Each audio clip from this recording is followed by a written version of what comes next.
Okay, do you hear me now? Great. The topic of this panel is collaboration. When Gavin approached me for chairing this panel, my first thought after hearing the topic was BIM is collaboration. If you don't collaborate, you don't do BIM. You cannot do BIM in a bubble.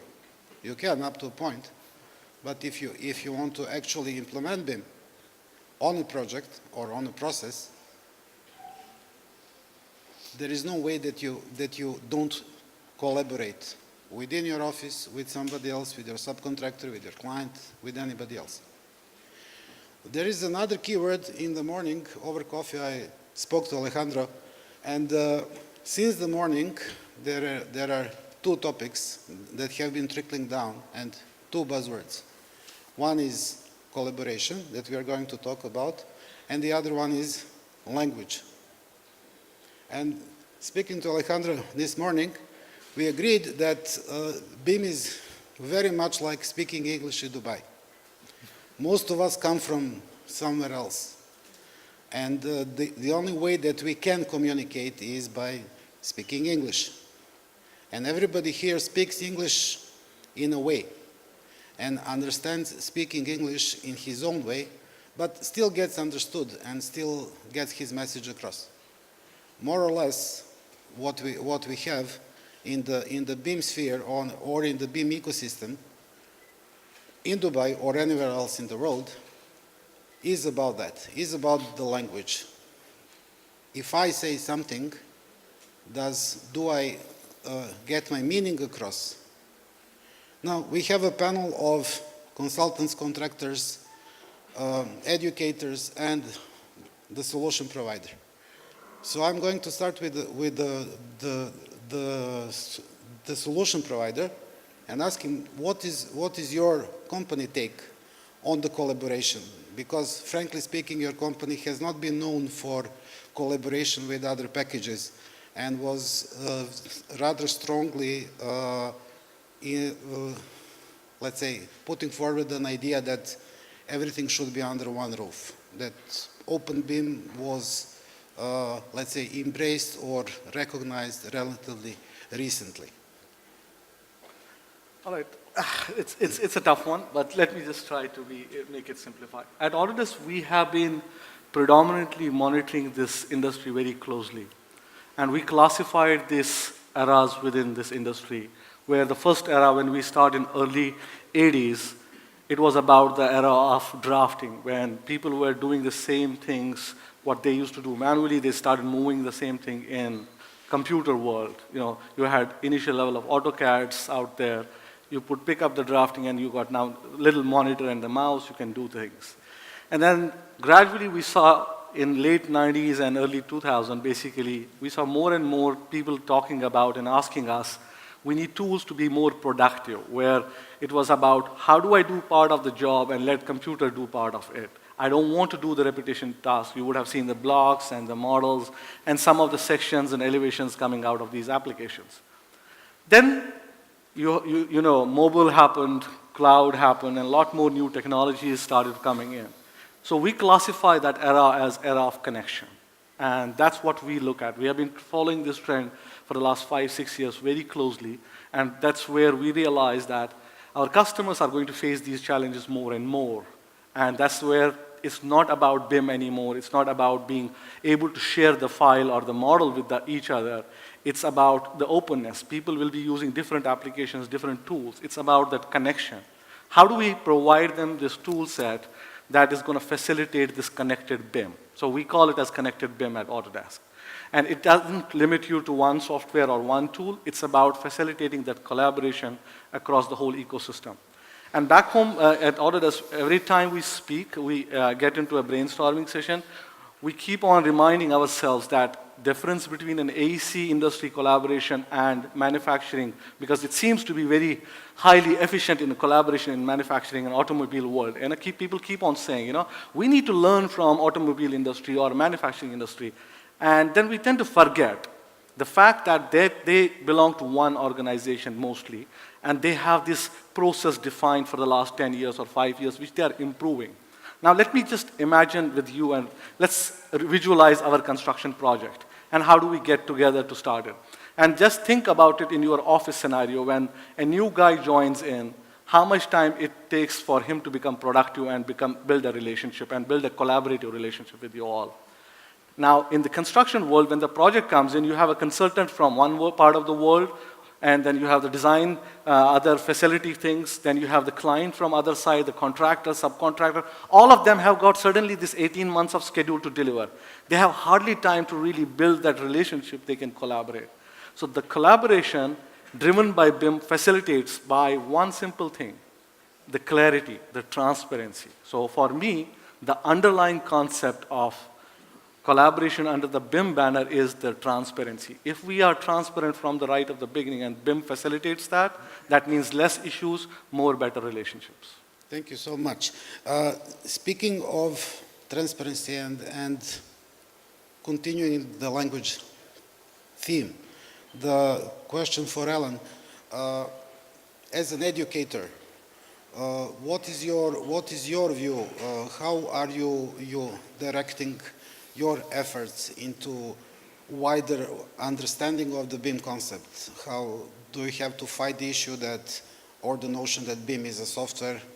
Do you have to fight the notion that BIM is an added value service, icing on the cake, not the base? What is your take on the communications issue?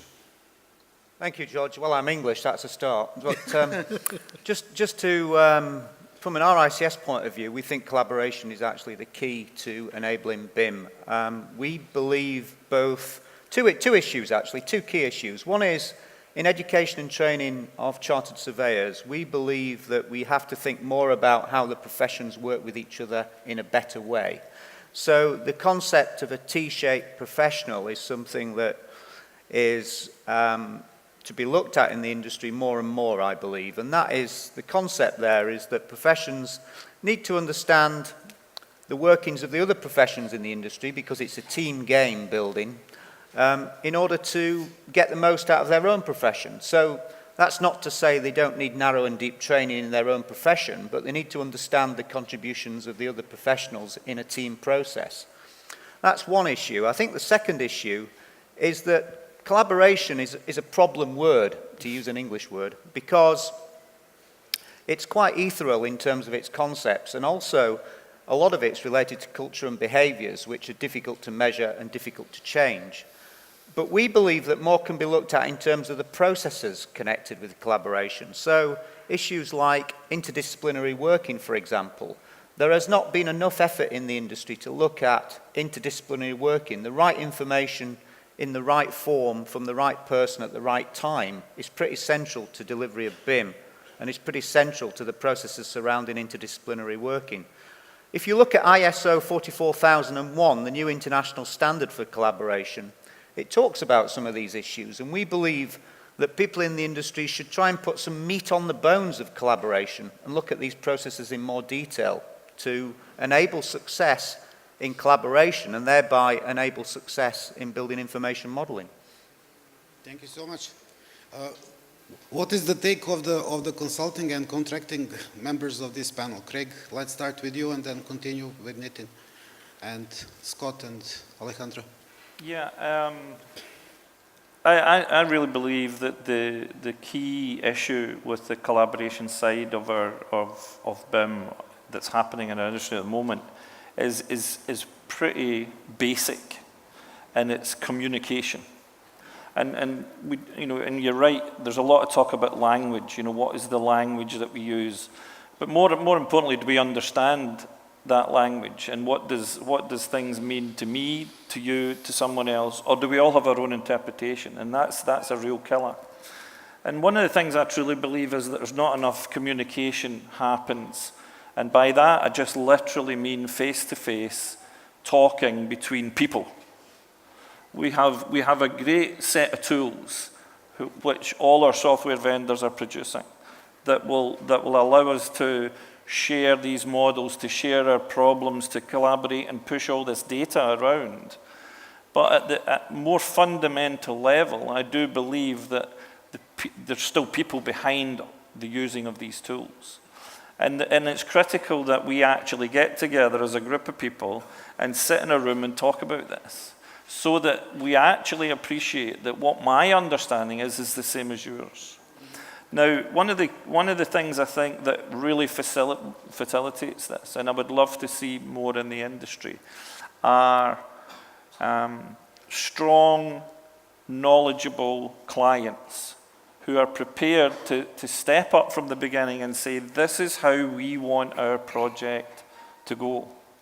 You know, we're not prepared that we're not going to be happy that it's going to be some design that's done by a consultant, and there's going to be a problem when it's passed to the contractor, and never mind the FM guy who's left at the end.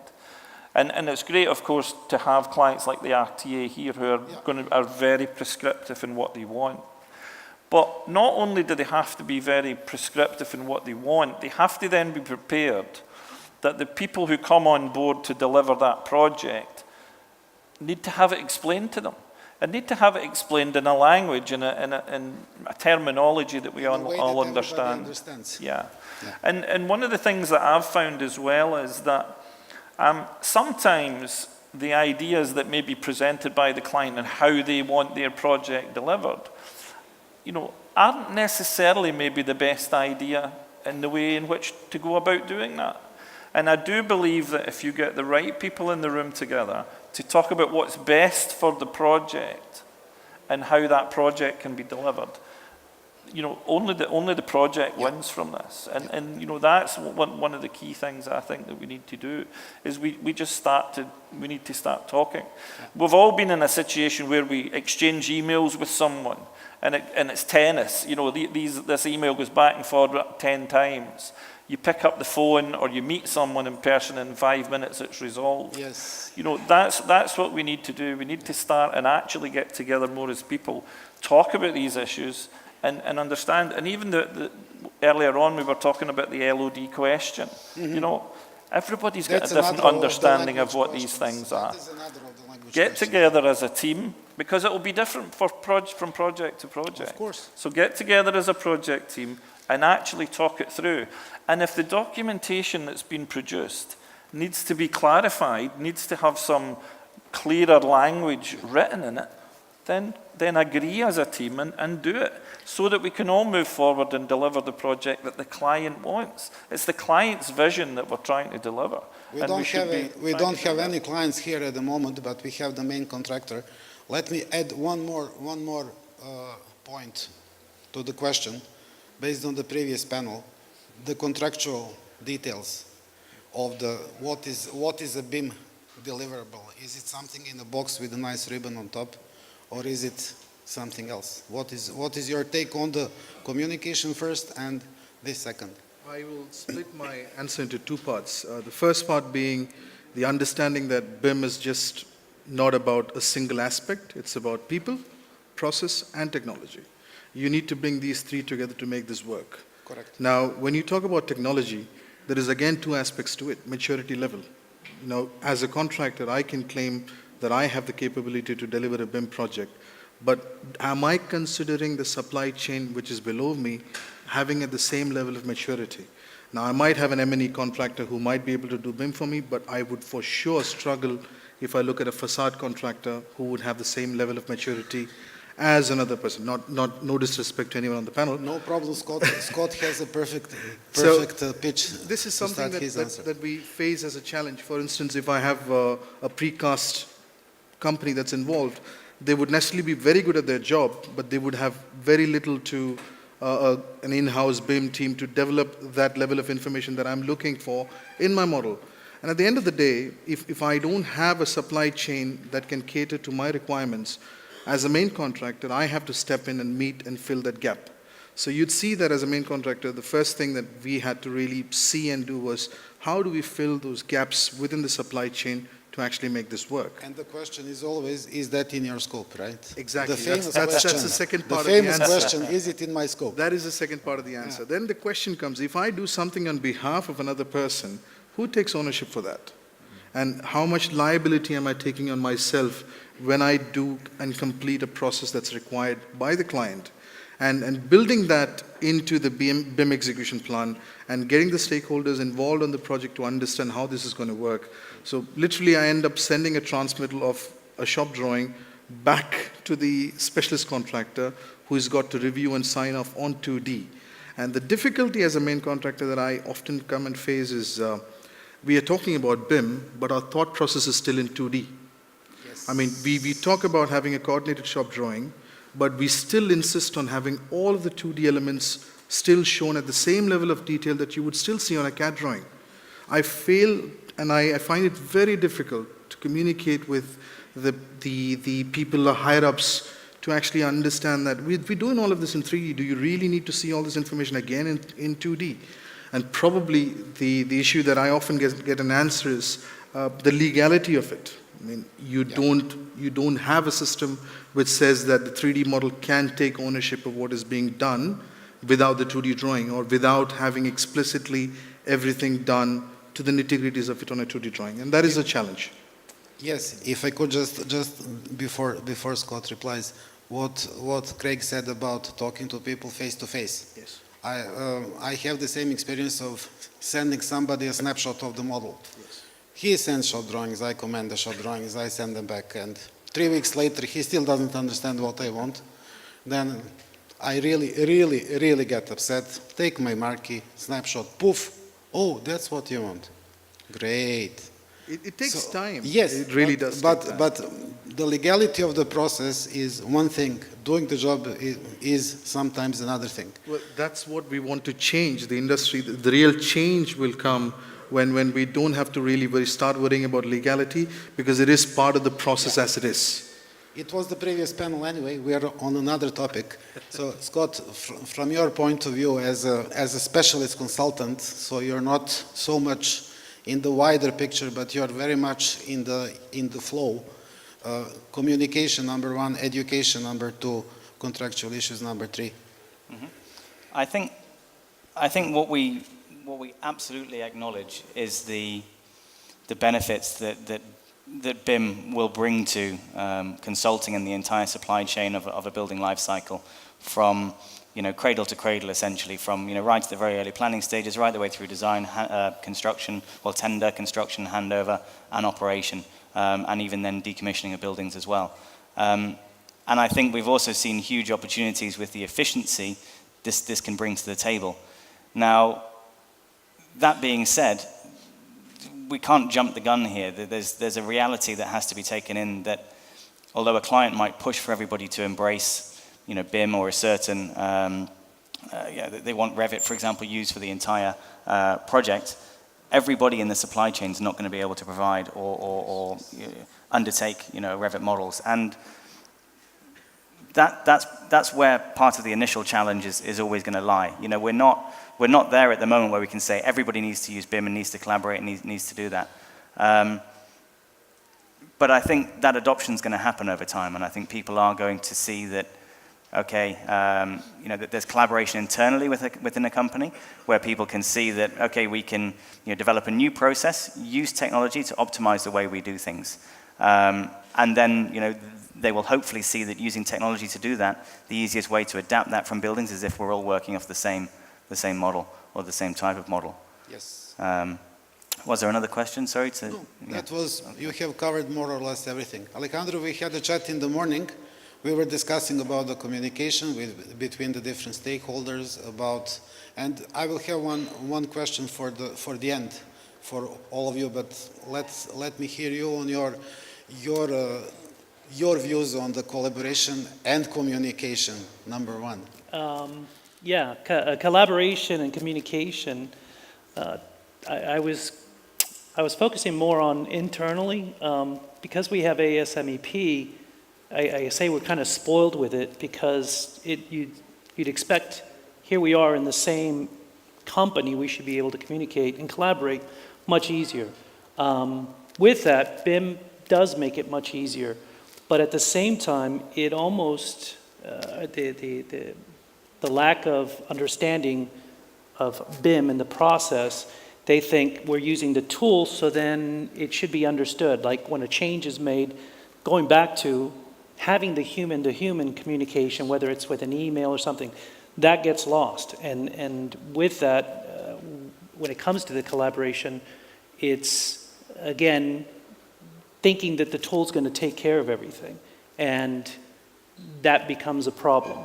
But at the same time, it once used, and when you are communicating, when you are showing those 3D views and saying, this is what I want, then it's amazing, and it works very well. I think for everybody to communicate, even when it comes to the other stakeholders outside the company, whether it's the clients or the contractors, again, it's everybody's understanding that process or the expectations the same.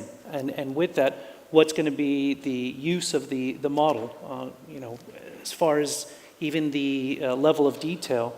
Somebody refers to 300, 350. 500 as built for 500. FM, right? and it's for facility management, and how much detail do you really need, and how much information do you need? And quite frankly, when it comes to construction documents, you're really at a level of 200, 300, and it's enough to get your construction documents, it's enough to get your coordination, your clash detection of the major issues, and really get what you need. Later, then you start bringing it up to those other levels. Yeah. But I've seen it asked even before, and I think of the collaboration and the communication that's happening at the LOD, say 200 to 300, and if it was higher than that, and then you're talking about a tower, one of the bigger projects, and when they make changes at the end, and then what that's going to take, it's as almost they always do. It's incredible. Yes, you can, of course. Just add a quick comment on there, on this particular point. And it's great that, there's already been a lot of talk today about PAS 1192, and it's great that we can actually refer to a standard like that, that's this sort of common reference. But again, just to emphasize this understanding what that is, and this LOD, we have to, yes, it's great to have these standards, but we have to have a common sense approach to some of it. Yes. Yes. Should we model a paint finish on a wall? No.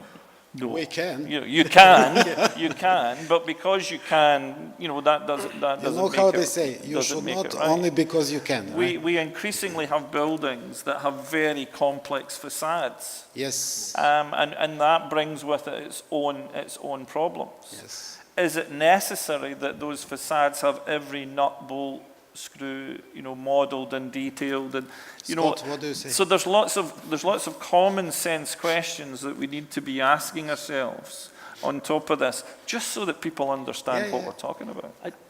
I'm sorry. Go ahead. So I was just going to say on Facade facades, consultants were you're doing mentioned facade more than once, consultancy. so We absolutely, we've seen the benefits of being able to develop in-house families of different facade types and units that we can repeat and replicate. And this is exactly the opportunity that BIM brings forwards to us, in that someone can provide us a model and we can very, very quickly improve our efficiency of delivering a project by having everything modeled, all the details are there, as deep as you want to go, or as high level as you want to go, and being able to zoom in and out. And I think this is exactly where part of the problem comes in, though, when you also see a lot of companies now attempting to outsource BIM, because they see that that's going to, okay, they've been told they need to do it, they try to outsource it, and it doesn't work at all. It defeats the object entirely. You need to embrace this in-house, develop this internally, and then be able to use that to complement the projects. Quick question for a closing answer. I would like an answer from you who operate here in the construction field. So you two gentlemen are excluded, unless you have something to add, of course. The initiative from Dubai municipality from 4 years ago, the initiative from DIVA, the initiative from RTA, they are extremely important. And it's extremely, what Craig said, if we have a standard, whether it's a UK standard or something else, at least we know which language we're speaking, right? We all understand English. Somebody is a native speaker, somebody is not, but we understand each other, right? So we have a standard. Do you feel that the authorities should understand each other before they push it on to us? so that we know what to do, or that we'll have to deal with every request on their own, like we do now. There is one submission for this, one submission for that, the other submission for this. What is your view? Do we need to collaborate and to work with the authorities and to offer our expertise if they want it, to actually make a common platform for the construction in Dubai, for the betterment of Dubai, of the whole UAE? I mean, I think there's no question that it's required. I mean, absolutely. You know, the whole world, you've seen anywhere it's mandated, you know, it pushes the advancement of BIM, and obviously we all want that. We're in the Middle East. We're in a really unique situation because we have all these companies who have developed great standards, and while there's a mandate that exists here in Dubai, it doesn't have that granular level of detail like some other countries. So what it means is that we actually have this great position where we can, I don't want to say pick and choose, but we can really adopt the best bits from everywhere and apply them here in the Middle East as necessary, and that's why we're commonly talking about PAS 1192. Yes, but as to how we move this forward, I mean, I do think bodies like the RTA have a huge role to play. Definitely. But we're all, again, I just come back to this communication aspect. Yes. We are all in the industry together. And while I'm sure, you know, it would be great to fill a room full of people and have that discussion, we know that that doesn't always help. But I'm sure we're all involved in some way in little groups who are all trying to formulate a plan going forward. And at the moment, I don't think there is quite the view of how that's going to happen. I think it has to happen, but it would be great to have a more detailed Dubai plan going forward that we can all work to, absolutely. I concur. I mean, there's no doubts to that. That would add immense value to the industry, and it would really help standardize rather than us having one particular way of working, the consultant looking at it. One of the key challenges in collaboration for us at the moment is interoperability. So, you know, software producers, the technology providers, I would not want to call software. Yes. Yeah, let's call them technology. I agree with the points that were made in the previous panel, yeah, that IFC is the common language of BIM. There is no disputing that, but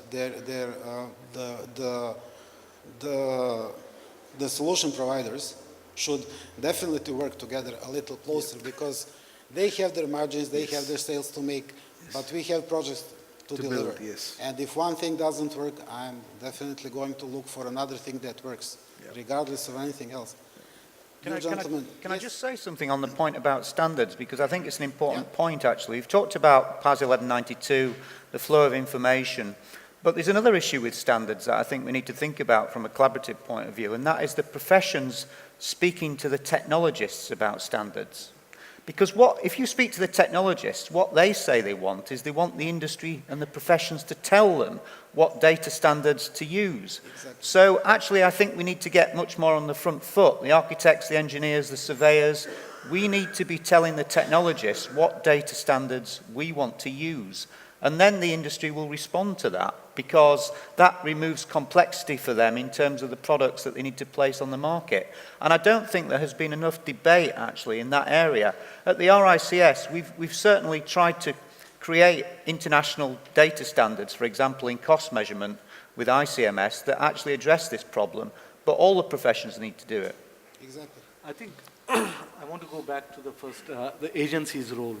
You know, I speak a lot with the agencies, and it's a chicken and egg situation. And they, in the early stages when the mandate came out, right before that, we used to have discussions around it. It was like, is the ecosystem ready? Are our consultants ready? Are our contractors ready? It's easy for them to mandate something, or they might have a consultant to write up all these standards and throw them out of it. Is it actually going to work? Exactly. So like you said, I don't know if my subcontractor is ready, is my specialization consultant ready. So I think the approach which Middle East has taken, I personally concur to it. It makes more sense what I've seen in the developed countries. They almost took the same route. It might look mature there today, but they have started way before the region. And we have to really support these initiatives as we grow further. It's easier today to meet submission requirements from Dubai municipality on the BIM mandate because it's not granular. Now imagine if it was granular 2 years ago and you were probably 50% ready and your supply chain was 20%, it will affect project schedule. Yes. So who is responsible for that money loss? So I think it's our responsibility is as we start meeting this standard and start adding on top of it, based on each tier of supply chain, starts adding value to it, and let Dubai municipality and RTA and all the agencies see that additional piece. That will give them a confidence that our ecosystem is maturing, and this is where they need to take the next level. Otherwise, issuing a mandate, it's like my dad saying, you got to run from here to there in 10 minutes, okay? So it doesn't mean anything. He has to maybe teach I me can walk. run, maybe No, I cannot, cannot run. right? Yeah, I'm yeah, not yeah, ready yeah, yet. yeah. But if he starts talking me through the walk, then run, and then fast, that makes sense. The second aspect is this ecosystem also had a responsibility, and I as the solution provider in our Autodesk back, we talk a lot about it. How do we make it easy? How do we speak the language of the industry? And one of the things, like you said, we have industry still producing these beautiful, detailed, gorgeous models, but parallelly producing drawings to supplement. And that's the cost which was getting added to the project. So we are looking at how do we automate a lot of this stuff, and also that the people on the site can consume it, right? They don't have the big desktop, but each one have got a mobile, right? Each one have got an iPad. How do we take this data from these cool design offices to the site? That's where Autodesk and all the solution providers are really seeing how do we fill that gap. And I truly believe every time I speak with the contractors, they are saying one common theme. If my site team is able to consume this information, Yes. the rich information as is, I will be able to impact my project schedule. If I have to convert them back in 2D, it's not going to help. It is also a point of communication. Exactly. Right? So we only have 5 minutes left for the questions. Are there any questions? No questions? We were that boring? At the back. Okay. I know that we are keeping you from coffee and pastries. I'm really sorry. I feel like a coffee myself. Don't worry. Yes. Hi. I'm a BIM practitioner and also a BIM researcher. My question is for Autodesk representative, Mr. Suhail. It's very important, and just regarding to your panel question, that we facilitate the communication. I think language is not an issue, since everyone has a cheap app to just translate anything to any language to any language. But I think that facilitating the communication is the key issue. So as a client or as anyone involved in a project, I would buy the software that facilitates kind of global communication between the stakeholders. There are mega projects that involve hundreds of stakeholders, but not everyone has that technical, skills to use the software, but still they want to communicate with each other and solve the problem. So how Autodesk, what sort of thinking is behind Autodesk software, for example, for Revit, for any other application, that facilitate this sort of global communication between the different stakeholders in different parts of the world? I think if any software can solve this issue, then that would be great. So it will be a very, very good software that can just facilitate the communication between the stakeholders. So just to, my question is just to answer all this, to facilitate this sort of complex systems. How did you think about it? I think I would agree with you. In past, the softwares were really very complex, and you needed, I hate this concept when people say, we have a BIM team. We never had a Microsoft Office team. to write emails. It feels to me that I have an EA who is taking notes from me and writing an email. We still have to inherit the BIM as part of our day job. If I am a designer, I'm going to use 10 tools. This BIM should be one of those tools. I don't have to rely on a BIM guy, a BIM jockey coming with picks and clicks. And we were partly responsible, all the solution providers. Let me be honest with it. Because we were building these complex things. The tools were limited, that you needed high power machines and all. So we wanted the immediate productivity. So that was the approach. But if you see the last decade, I don't know how many of you have been following Revit in the initial days of 2000s when we started looking at it to today, it has come a long way. And our new line of products, let's not go there. The whole thought process is basically how a professional is working. Now, if you pick up a construction tool today, a collaboration tool today, and we're looking at some of these tools today, and it's certainly, as soon as you upload the models on the system now in the cloud platform, it generates automatically the list of the clashes and the collisions. And we thought of that, why were we not doing this 5 years ago? Because this is why when you assemble the models, they have to do this. So the point I'm saying is we have got dedicated teams back in Autodesk coming from industry, like myself, who are from the construction. And each of that individual has one responsibility, that how does our software speak the language and does the job like the respective professional is going to do. Yes, that's important. Does that answer your question? You know how they say, computers never do what we want, but they always do what we tell them to do. And the software doesn't do anything, we do everything. So please remember those two things, always. Software is a tool, BIM is a process, and computers are there to serve us. We are not there to serve them. Any more questions? Just a last Yes. comment on that, and I think I would agree with Garret on this. One thing you all should really watch out on the software world is the artificial intelligence. Pay attention to what it is doing with your softwares and the tools around it. It is beyond just the tool anymore. If you are able to tap into that on that leading edge, it will differentiate a lot. Any more questions, or we have answered everything, or you just want to have coffee? There's a question there. So, yeah. Yeah. So, my question is, what is the steps we need to take to face the security and copyright issue, as the model now is shared between all the team members and everyone have access to it to do his part? Okay, so what is the steps we need to take to face this issue of copyright? This first question. Second question is, when you expected that we start to use a 3D model in our submissions rather than using the 2D drawings? Thank you. The first question is linked to the contract types. What is your opinion? The way we... Alejandro? I was just going to say, what's interesting is when referring to the model and the information that's in that model and the construction documents. Quickly.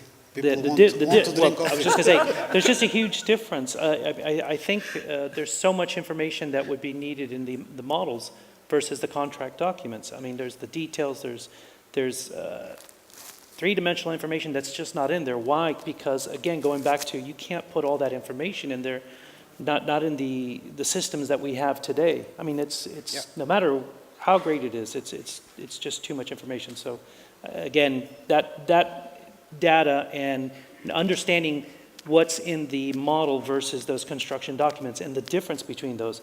Handing over the model, many times there's too many assumptions, and that needs to be clarified. So, like they said, issuing the 2D, it's much easier to not show the lack of information in the 2D drawings than in the model. In the model, if it's a box, period.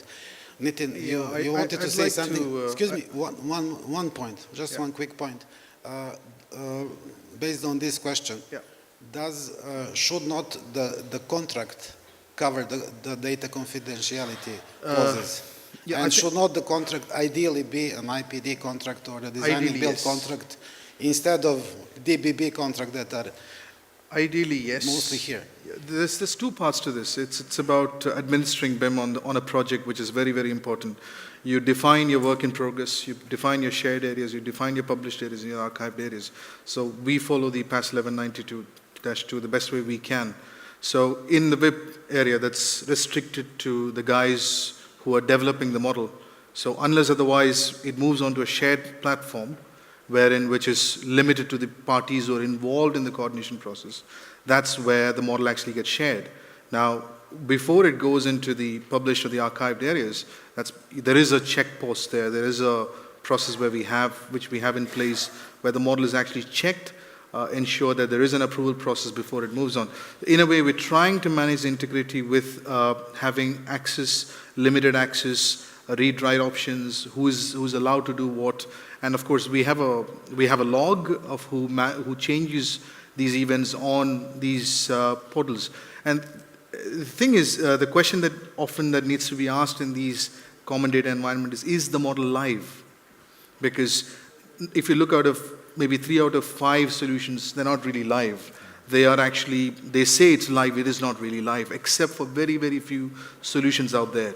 So, and that is really one of the things that, in a way, unknowingly ensures the integrity of data. As far as the legality of it, yes, the contract should address it, the CIC BIM protocol, for instance. Yes, but apart from that, I think we're still not there yet. And to your great relief, this is the end of this panel. We don't have any more time. Now we can all go out and have a break, if I'm not wrong, or maybe we have one more presentation before.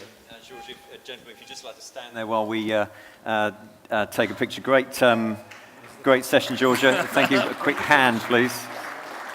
I think some good things are picked up there. It is good to talk about 2D. That is the reality of today. I think last year we didn't actually pick that up quite so much, but it's the reality today, and hopefully not the reality of tomorrow. What is reality, however, you have a break. So if you can get out there, get yourself a coffee, but get back here promptly. Within 10 to 15 minutes, we'll be ringing the bell to look at the next panel session, which is on the revolution in fabrication. So see you then. Thank you very much.